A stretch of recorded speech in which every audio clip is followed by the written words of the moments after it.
बहुत बार ये होता है कि हम टॉपर्स की कॉपीज देख के बहुत डीमोटिवेटेड फील करते हैं, बट प्रॉब्लम आप नहीं हो। प्रॉब्लम ये है कि उन टॉपर्स की कॉपीज को आप थोड़ा सा गलत तरीके से पढ़ रहे हो या ऑब्जर्व कर रहे हो, क्योंकि टॉपर्स कोई अलग तो होते नहीं है। आप को इनिशियली जब आप आंसर राइटिंग ट्राई करते हो, आपको उनकी कॉपीज देख के लगता है अरे हमसे तो हो ही नहीं पाएगा, इतना इम्पॉसिबल सा है ये आंसर, तो बहुत डिफिकल्ट है।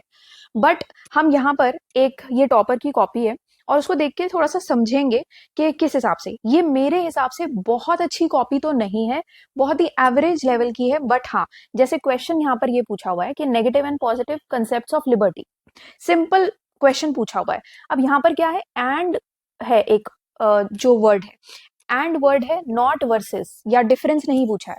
बट यहाँ पर स्टार्ट कैसे किया है कि liberty forms the core central theme of liberalism. तो ये अगर आप टोटल पढ़ोगे ना, पहला पैराग्राफ लिखने की नीड नहीं है, लिखा है बट वो आपके क्वेश्चन को एज इट इज आंसर नहीं कर रहा है। तो वो इंट्रोडक्शन यहाँ पर थोड़ा सा ये है कि नीड नहीं लग रही है। फिर नेगेटिव लिबर्टी के बारे में बताया गया है, then after that positive liberty के बारे में स्टार्ट हो गया है। उसके बाद नेगेटिव लिबर्टी अगेन कुछ थिंकर्स के साथ इसको कनेक्ट किया गया है।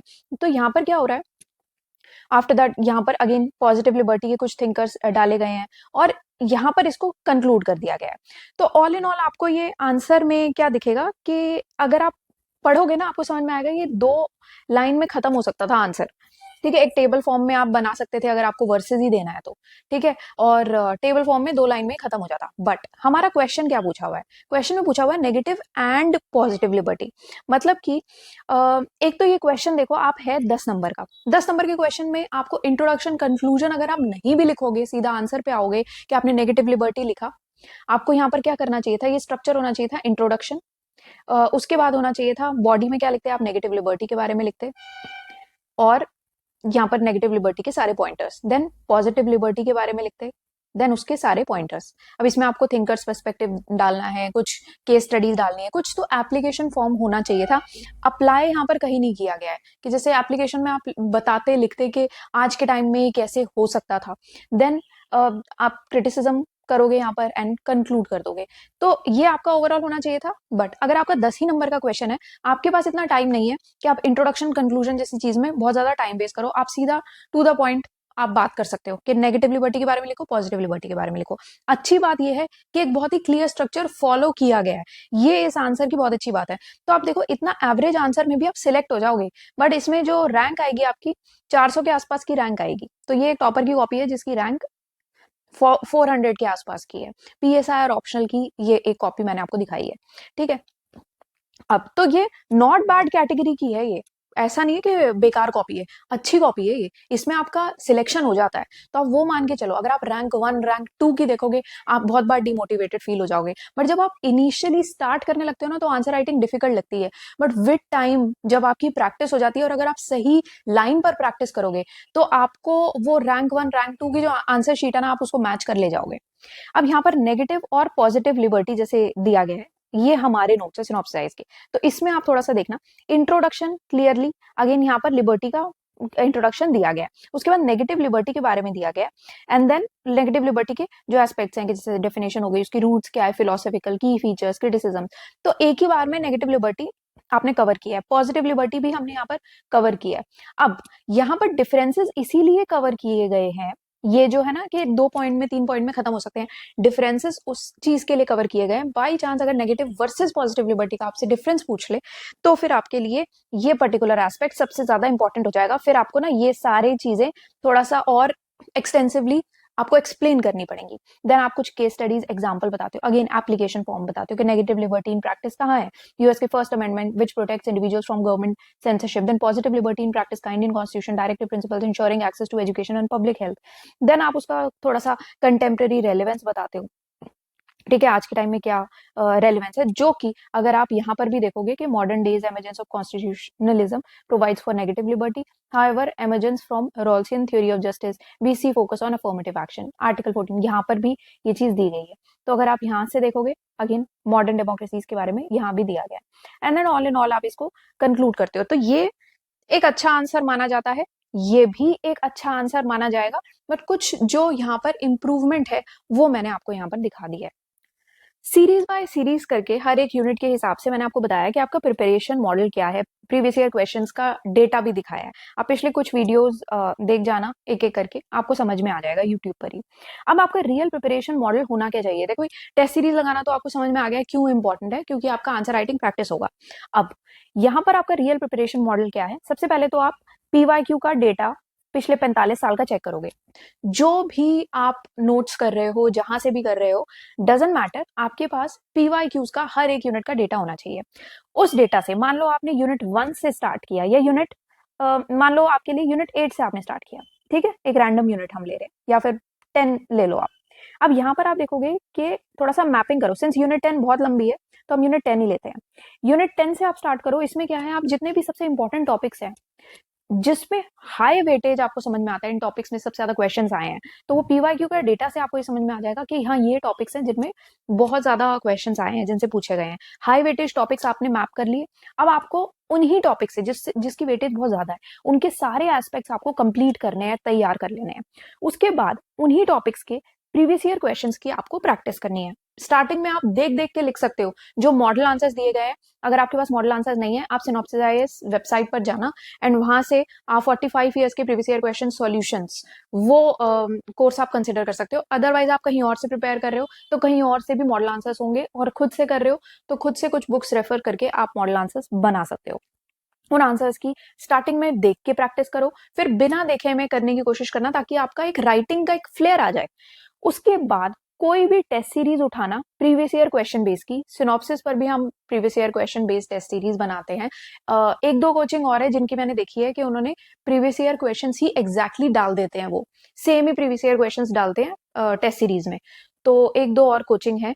एंड देन उसके बाद जब आपका टेस्ट सीरीज कंप्लीट होगी प्रीवियस ईयर क्वेश्चन बेस्ड, तो आपको ये समझ में आएगा कि अब आप जब टॉपर्स कॉपी के साथ कुछ टाइम बाद अपना आंसर मैच करने लगोगे तो आप थोड़ा सा लेवल प्लेइंग फील्ड पे हो जाओगे। अब ये सारी चीजें करके होगा क्या? सबसे पहली चीज, आपके प्रीवियस ईयर क्वेश्चंस 45 ईयर्स के कवर हो जाएंगे। 45 ईयर्स इतना लंबा टाइम होता है, उसमें सब कुछ कवर हो जाता है। आप जितने भी इंपॉर्टेंट थीम्स होते हैं और जो यूपीएससी हर साल दर साल रिपीट कर रहा होता है, वो सारे आप कवर कर जाओगे। आप सारे इंपॉर्टेंट थिंकर्स मगअप कर लोगे। उससे क्या होता है कि जैसे आप कोई भी आंसर लिखने वाले हो, आपको ये समझ में आएगा हर 5 6 7 8 यूनिट के लिए वही एक सेक्शन अगर आप लोगे ना, मान लो पॉलिटिकल थ्योरी वाला जो पेपर 1 सेक्शन है, अगर आप उसके थिंकर्स नोट कर जाओगे, आपको ये समझ में आएगा 5 6 थिंकर्स हैं, वो उनकी कुछ थ्योरीज आपको नोट करनी है। उनके आप एक पेज पे उनके सारे थ्योरीज के नोट बना लो, कुछ पॉइंटर्स लिख लो, वो आपका हर जगह चल जाएगा हर एक क्वेश्चन में। तो आपको सारे इंपॉर्टेंट थिंकर्स को मगअप कर जाना है, बट हाँ, सिलेक्टिव रखना, सारे थिंकर्स करने पर मत जाना। जितने भी रेलेवेंट करंट अफेयर्स हैं वो आप मगअप कर लोगे, क्योंकि कुछ ही करंट अफेयर्स रहते हैं, वो आप हर एक जगह अप्लाई कर सकते हो हर एक क्वेश्चन में। तो कुछ इंपॉर्टेंट करंट अफेयर, कुछ इंपॉर्टेंट थिंकर्स का 2 3 पेज बना लेना। 2 3 पेज के आपके नोट्स होने चाहिए जिसमें सिर्फ करंट अफेयर्स हो और सिर्फ थिंकर्स हो, ठीक है। थिंकर्स होने चाहिए कितने? 6 से 7 मैक्सिमम। इससे ऊपर थिंकर्स के नोट्स मत बनाना, क्यों उन्हीं को ही अप्लाई करने की कोशिश करना। और करंट अफेयर्स के नोट्स आपके मैक्सिमम 2 पेज के हो सकते हैं। आंसर राइटिंग प्रैक्टिस करो। इससे क्या होगा, आपने इतनी सारी चीजें, जब आप आंसर्स ही आंसर्स लिख लिख के देखोगे, आपका यूपीएससी स्टैंडर्ड के हिसाब से आंसर स्ट्रक्चर प्रिपेयर हो जाएगा, ठीक है। तो ये आपको फाइनली ये इस तरीके से आपको करना है, और डेली आंसर लिख लिख के देना। अब टॉपर्स क्या नहीं करते हैं जो आपको बिल्कुल नहीं करना अगर आपको अच्छा आंसर अचीव करना है तो? एक तो सारा सिलेबस कंप्लीट करने पे मत जाओ। जितने भी ऐसे लोग हैं जिनकी रैंक्स बहुत अच्छी आई हैं, उन्होंने कभी भी सिलेबस कंप्लीट करने पर ध्यान नहीं दिया, उन्होंने हाई वेटेज टॉपिक्स करने पे ध्यान दिया है। जो आपके इंपॉर्टेंट टॉपिक्स हैं, जो आपके हाई वेटेज क्वेश्चंस हैं या थीम्स हैं, टॉपिक्स हैं, वो उन्होंने बार बार रिवाइज किया है, उसके प्रीवियस ईयर क्वेश्चंस लगाए हैं, एंड उसके शॉर्ट नोट्स बना करके अगेन उसका रिवीजन किया है, एंड आंसर राइटिंग प्रैक्टिस की है। हर एक आंसर में बैलेंस बनाना जरूरी है। आप कभी भी ना देखना कि एक अच्छे आंसर में ना कोई एक्सट्रीम पोजीशंस नहीं लेते कभी भी लोग, कि हाँ यही होना चाहिए या ये नहीं होना चाहिए। कोई इमोशनल टोन नहीं होती उसमें, ना इमोशनल टोन है ना कोई एक्सट्रीम पोजीशन ले रहे हैं, सिर्फ एनालिसिस होता है, वो भी विद रीजन। जैसे कि आपके आंसर में क्या बैलेंस होना चाहिए? मान लो आपने क्रिटिसाइज तो किया, साथ में आपने डिफेंड भी किया, क्रिटिसिज्म प्लस डिफेंस दोनों होने चाहिए। आपने वेस्टर्न थॉट भी आगे रखा प्लस आपने इंडियन थॉट भी आगे रखा। आपने आइडियलिज्म भी बताया, आपने रियलिज्म भी बताया। ओके, तो ये साथ में अब एक जो मिथ है ना, ये डायग्राम फ्लो चार्ट स्ट्रक्चर, मैंने ना ऐसे भी ऑल इंडिया पीएसआई टॉपर्स देखे हैं और थर्ड और फोर्थ रैंक मैंने पीएसआई टॉपर्स देखे हैं जिन्होंने बिना डायग्राम के रैंक ली है, अच्छी से अच्छी रैंक ली है। तो डायग्राम करना जरूरी नहीं है, हाँ एक स्ट्रक्चर फॉलो करना बहुत जरूरी है। आप प्रॉपर हेडिंग सब हेडिंग्स दो, आंसर क्लियर लगता है। अगर आपको कहीं भी लगता है टेबल आप दे सकते हो कंपैरिजन के लिए, ये सब चीजें आप कर सकते हो डेफिनेटली। आपके आंसर की लैंग्वेज बहुत ही सिंपल इंग्लिश होनी चाहिए, सेंटेंसेस बहुत शॉर्ट रखने हैं आपको, और आपके आर्ग्यूमेंट्स बहुत क्लियर होने चाहिए। बहुत हाई फाई लैंग्वेज यूज करने की, बहुत डिफिकल्ट वर्ड्स यूज करने की जरूरत नहीं है एग्जामिनर को इंप्रेस करने की। आपको इंटीग्रेशन का गेम समझना पड़ेगा। देखो जैसे आप थ्योरी के अंदर करंट इवेंट्स ऐड करके देखो, देन थिंकर्स आप किस तरीके से ऐड कर सकते हो। क्योंकि देखो मैं बोल जरूर रही हूँ कि आपको हर एक क्वेश्चन में वही थिंकर्स लगा देने हैं, 5 6 7 थिंकर्स अपने नोट करके रखो, बट हर एक जगह हर एक थिंकर तो नहीं लग सकता। क्वेश्चन के ऊपर डिपेंड करेगा कि कौन सा थिंकर वहां पर फिट बैठ रहा है। ठीक है, जैसे कि जो मैंने आपको क्वेश्चन बताया पॉजिटिव लिबर्टी नेगेटिव लिबर्टी का, अभी जॉन लॉक फिट बैठ जाएगा, टीएच ग्रीन फिट बैठ जाएगा, है ना। पावरफुल आइडिया एक्सट्रैक्ट करना है, उसी को ही आपको क्वेश्चन में अप्लाई कर देना है, एंड देन उसको आपको रियलिटी के साथ उसको कनेक्ट कर देना है। ठीक है, तो जैसे कि अगर मैं आपको एग्जांपल दूं, यहाँ पर आपको ये नहीं करना कि हॉब्स बिलीव करते हैं सोशल कॉन्ट्रैक्ट में, इस तरीके से नहीं जाना। आपको क्या लिखना है कि जो हॉब्स का जो आइडिया है सॉवरीन अथॉरिटी का, वो रेलेवेंट क्यों है, क्योंकि आज का जो मॉडर्न स्टेट का जो रोल है कोविड की टाइप की इमरजेंसीज में, वो ये रहा है। तो आपने क्या किया, इसको एप्लीकेशन बेस करके जोड़ दिया, जो कि वो जो टॉपर की आंसर शीट मैंने दिखाई थी वहां पर एक छोटी सी कमी थी जिस वजह से वो रैंक बहुत ज्यादा आ रही है। ठीक है ना, आपकी रैंक आपको इंप्रूव करनी है, इसलिए सिनॉप्सिस में ना ज्यादातर स्टूडेंट्स वो आते हैं जो रैंक इंप्रूवमेंट के लिए आते हैं। तो इस वजह से मैं आपको वो कॉपीज दिखा पा रही हूँ जो कि थोड़ी सी रैंक जिनकी ज्यादा है वही मोस्टली मिलती है मुझे, क्योंकि यहाँ पर फर्स्ट अटेम्प्ट वाले आपको कम मिलते हैं, जो रैंक इंप्रूवमेंट के लोग हैं वो ज्यादा आते हैं। आफ्टर दैट रियल स्ट्रक्चर क्या होता है किसी टॉपर के आंसर का। स्ट्रक्चर बहुत सिंपल है। सबसे पहले आप जाओगे इंट्रोडक्शन में, जहां पर आप कंसेप्ट को डिफाइन करो, कोई थिंकर कोट कर दो या फिर कोई करंट इवेंट्स को लिंक कर दो। देन उसके बाद आपकी बॉडी आएगी, जहां पर आप 2 से 3 डायमेंशन बता दोगे, एक थिंकर दे दो, एक एग्जाम्पल दे दो, एनालिसिस दे दो।